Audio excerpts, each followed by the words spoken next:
Votre émission médicale vous est présentée en partenariat avec santémaghreb.com, le guide de la médecine et de la santé au Maghreb.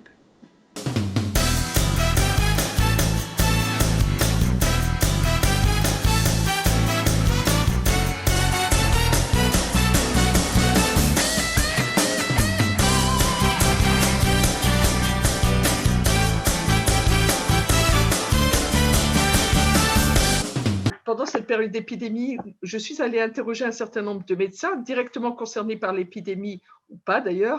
Et aujourd'hui, j'ai grand bonheur de retrouver Dahamid, Dr Hamid Boukersi, qui est endocrinologue, diabétologue en région parisienne, qui va nous expliquer un petit peu s'il y a eu des répercussions sur son activité et quelles elles étaient. Bonjour Dahamid, comment vas-tu? Ça va très bien, merci. Et ça me fait plaisir de faire cette petite émission avec toi. Lors du premier confinement, c'était quelque chose de tout nouveau. J'ai mis en place des consultations par vidéo, tu sais, des vieux retraités par exemple, etc. Là, c'était très difficile de mettre en place des consultations vidéo. Quelques rares personnes aidées de leurs enfants, de leur entourage, j'ai pu les voir par téléconsultation. Ensuite, heureusement que la Sécurité sociale nous a permis de faire des consultations par téléphone et à ce moment-là, c'était moi qui appelais mes patients. Mais malgré tout cela, je pense qu'il y avait une diminution du nombre de consultations d'à peu près 40%, facilement 40% si ce n'est plus.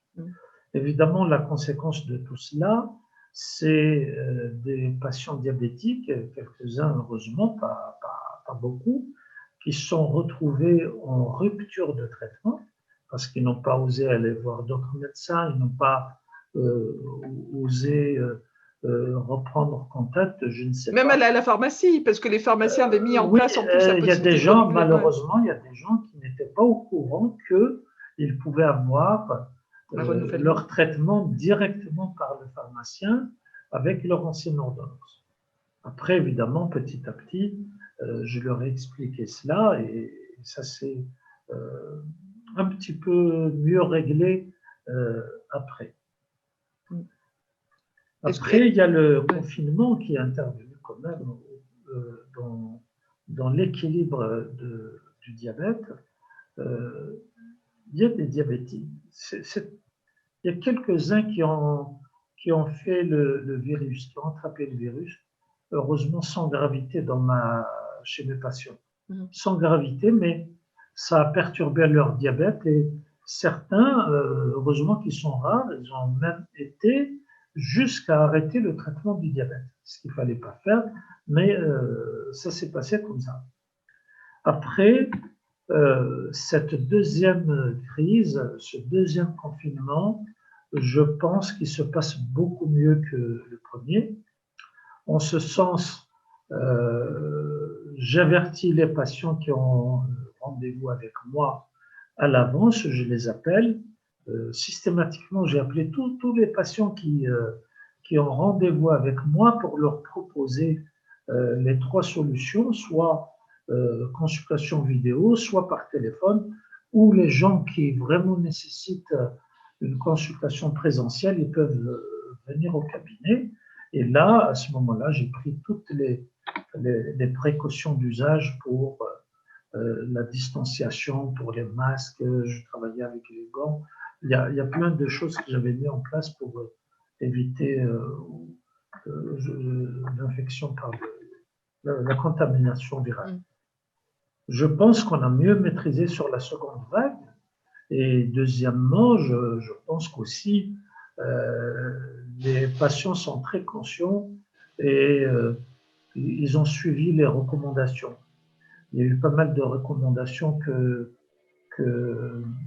les autorités ont données, les autorités qui s'occupent du diabète, et puis les médecins. Au cours des consultations, moi j'ai toujours rappelé les conditions d'une prise en charge du diabète au mieux, et je pense que les patients ont été réceptifs et ont bien suivi les consignes. Beaucoup pensaient que le fait d'être diabétique, on est soumis de façon plus fréquente à attraper le virus. Mm. Tu comprends? Oui, c'était ça. Donc, il y a un risque chez les diabétiques, il y a un risque plus important d'attraper le virus que chez les non-diabétiques. En fait, ça, ce n'est pas vrai. Le risque de l'infection, le risque d'attraper le virus est identique chez les diabétiques que chez les non-diabétiques. Par contre, là où ça devient compliqué, c'est quand le diabétique est contaminé par le virus. Le diabétique est plus à risque de faire des complications qu'une personne non diabétique. Les complications, les risques de complications, c'est la pneumonie, c'est plein de choses comme ça qu'on trouve dans le Covid, mais qui sont plus fréquentes et plus graves chez le diabétique. Le diabète de type 2 qui est plus vulnérable, les diabétiques de type 1. On rappelle ce qu'on classe, qui oui, on classe. Oui, bien sûr. Le diabète de type 1, généralement, c'est le diabète qui survient chez les plus jeunes et qui nécessite d'emblée un traitement par l'insuline.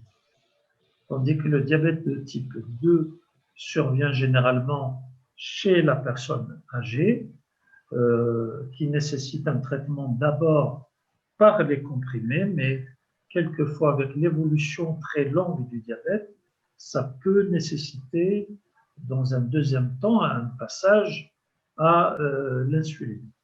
Et le type 2, généralement, très souvent, il est associé à des facteurs de risque vasculaire que sont l'hypertension artérielle, l'hypercholestérolémie et très fréquemment compliqué d'une insuffisance cardiaque, insuffisance rénale.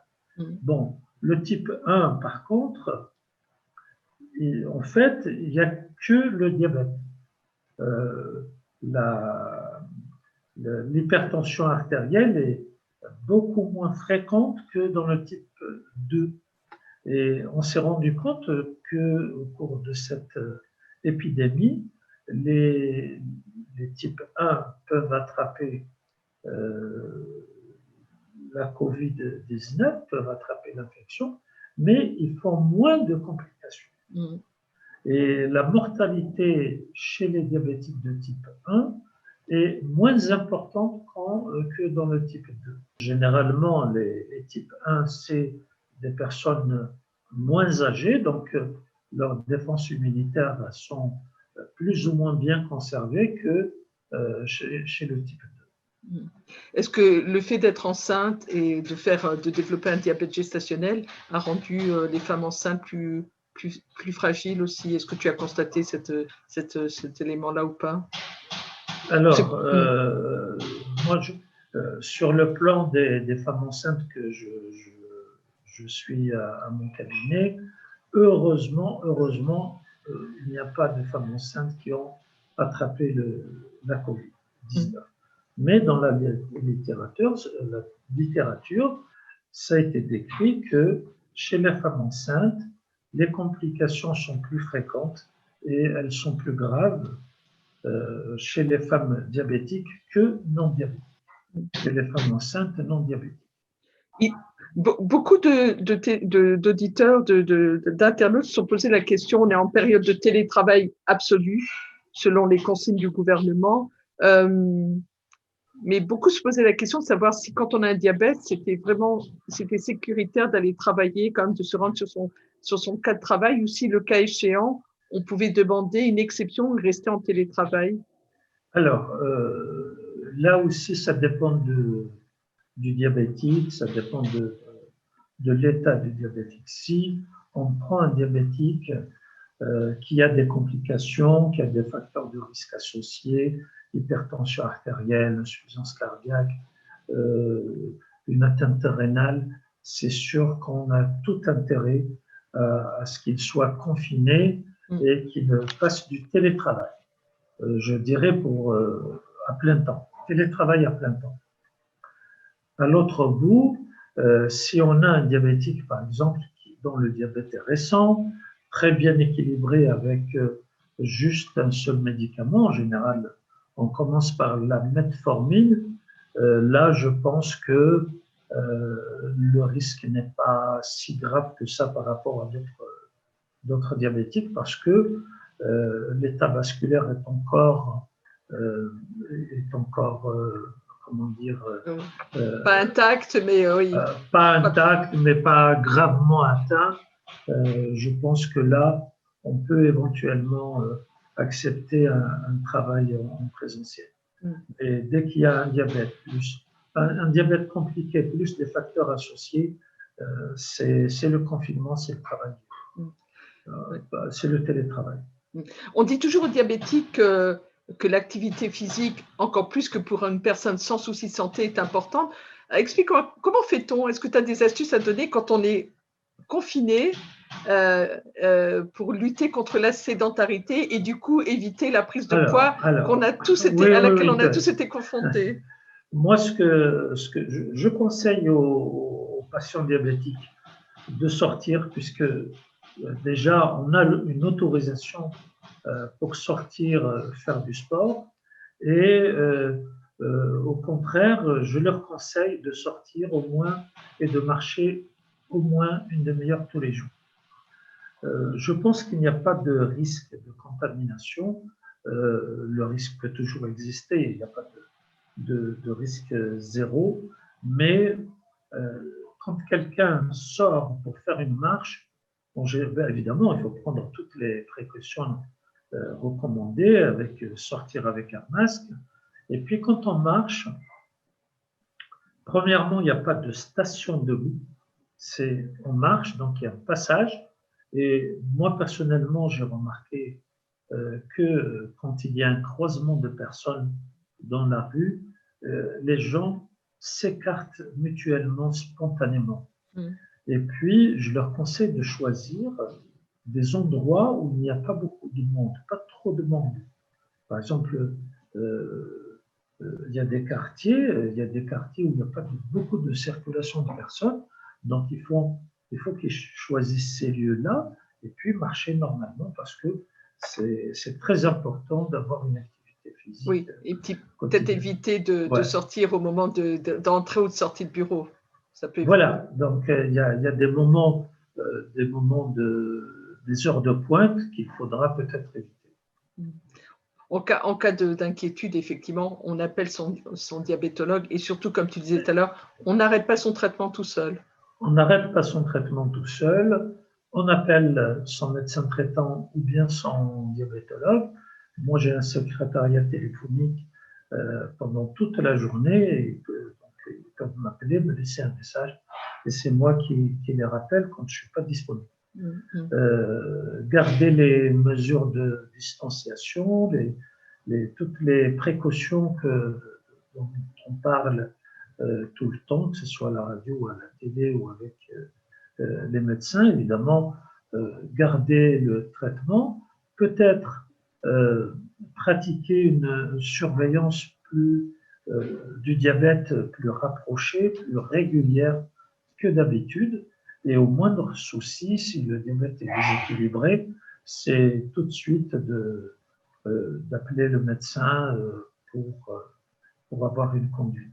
Ce qui est important aussi, c'est surtout dans les cas de diabète de type 1, s'il y a un déséquilibre important, surtout qu'il y a un risque d'acétone chez les diabétiques de type 1 plus important que le type 2, à ce moment-là, c'est tout de suite d'appeler les urgences, d'appeler le 15 et de se présenter aux urgences. Et dans ces cas-là, toujours avoir sa sacoche de traitement et de matériel de contrôle glycémique avec soi. Oui, voilà. Les médecins hospitaliers que j'ai interviewés récemment disent effectivement, dont les urgentistes, encouragent les personnes en cas d'urgence à appeler le 15 ou venir accompagner, on le rappelle, hein, de se présenter. Voilà.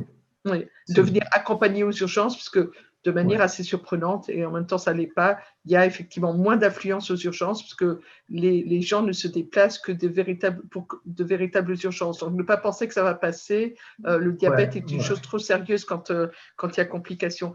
Dahamid, merci beaucoup pour ces informations concernant ton actualité, ta pratique professionnelle. Quelles sont les nouvelles que tu as d'Algérie? On a tous les deux une partie de notre cœur qui est de l'autre côté de la Méditerranée, Oui, on en oui, parlait tout à en fait. off. Alors, les nouvelles que nous recevons ne sont pas bonnes. Ne sont pas bonnes. Tout d'abord, le nombre de cas positifs augmente, le nombre d'hospitalisations augmente et le nombre de décès augmente aussi. Malheureusement, les chiffres donnés ne sont pas tout à fait vrais parce que le nombre de tests effectués est minime. Autant Et dire qu'il n'y a pas assez de puis, tests déjà. De toute il n'y façon. a pas assez, ou pratiquement on peut dire qu'il n'y a pas de tests du tout. Et les hôpitaux ne sont pas prêts à recevoir ce type de patients. Peut-être les CHU, les grands hôpitaux des grandes villes peut-être, mais il y a plein de petites villes où c'est des hôpitaux de campagne où il n'y a pas de service de réanimation, il n'y a pas assez de lits de réanimation, il n'y a pas de matériel adéquat. Et nous avons reçu des appels de médecins des hôpitaux d'Algérie où il n'y a même pas de consommables de protection anti-Covid. Il n'y a pas de surblouse, il n'y a pas de masque, il n'y a pas de gants, il n'y a pas de charlotte. Il y a un manque il y a un manque de respirateurs aussi, il y a un manque de tout. Alors, nous sommes un groupe d'amis. Nous avons l'habitude de participer à des actions humanitaires, en particulier vers l'Algérie et le Maroc. Et nous avons créé pour l'hôpital, un hôpital de la ville d'Azazna, une petite ville de Kabylie, à 30 km de Tizi Ouzou. On a créé un collectif pour cet hôpital, collectif pour l'hôpital d'Azazga, et nous sommes en train nous avons créé une cagnotte et nous sommes en train de préparer un conteneur pour envoyer le maximum de choses, et probablement qu'on sera amené à renouveler cette opération, peut-être pas uniquement vers l'hôpital d'Azazga, mais peut-être pour d'autres hôpitaux si on prend contact avec nous et si nous avons surtout la possibilité matérielle de le faire. C'est vrai qu'il y a une mobilisation assez incroyable et en même temps pas étonnante. Ouais. Il y a une mobilisation très très importante, il y a un écho très important, aussi bien en Algérie qu'ici.